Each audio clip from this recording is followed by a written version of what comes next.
Chapter 2. Fauchelevent in the Presence of a Difficulty by Victor Hugo from the book Les Miserables.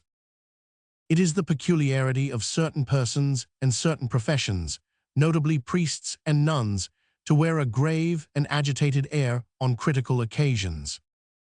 At the moment when Fauchelevent entered, this double form of preoccupation was imprinted on the countenance of the prioress, who was that wise and charming Mademoiselle de Blemeur, Mother Innocent, who was ordinarily cheerful.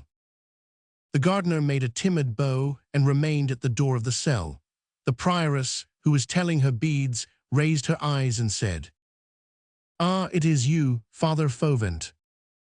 This abbreviation had been adopted in the convent. Fauchelevent bowed again. "Father Fauchelevent, I have sent for you." "Here I am, Reverend Mother.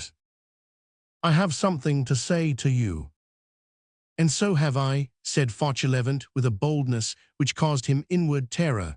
"I have something to say to the very Reverend Mother." The prioress stared at him. "Ah, you have a communication to make to me." "A request." "Very well, speak." Goodman Fauchelevent, the ex-notary, belonged to the category of peasants who have assurance. A certain clever ignorance constitutes a force. You do not distrust it, and you are caught by it. Fauchelevent had been a success during the something more than 2 years which he had passed in the convent. Always solitary and busied about his gardening, he had nothing else to do than to indulge his curiosity. As he was at a distance from all those veiled women passing to and fro, he saw before him only an agitation of shadows. By dint of attention and sharpness, he had succeeded in clothing all those phantoms with flesh, and those corpses were alive for him. He was like a deaf man whose sight grows keener, and like a blind man whose hearing becomes more acute. He had applied himself to riddling out the significance of the different peals, and he had succeeded, so that this taciturn and enigmatical cloister possessed no secrets for him. The Sphinx babbled all her secrets in his ear. Fauchelevent knew all and concealed all. That constituted his art.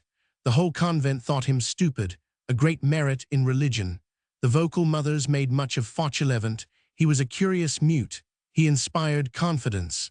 Moreover, he was regular and never went out except for well-demonstrated requirements of the orchard and vegetable garden. This discretion of conduct had inured to his credit. Nonetheless, he had set 2 men to chattering, the porter in the convent, and he knew the singularities of their parlor, and the grave digger at the cemetery, and he was acquainted with the peculiarities of their sepulture. In this way, he possessed a double light on the subject of these nuns, one as to their life, the other as to their death. But he did not abuse his knowledge. The congregation thought a great deal of him.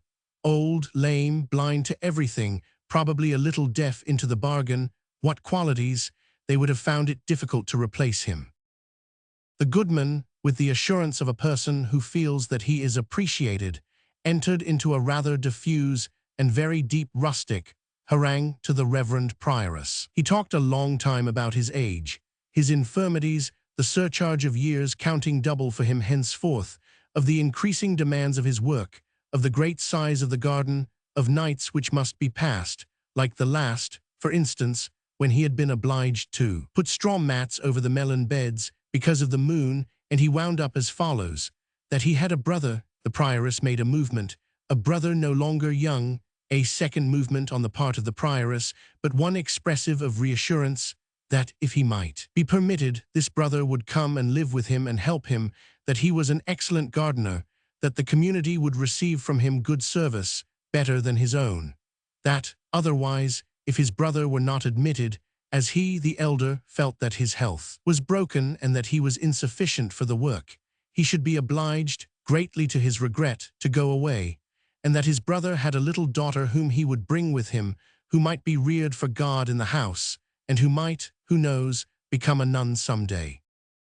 When he had finished speaking, the prioress stayed the slipping of her rosary between her fingers and said to him, "Could you procure a stout iron bar between now and this evening?"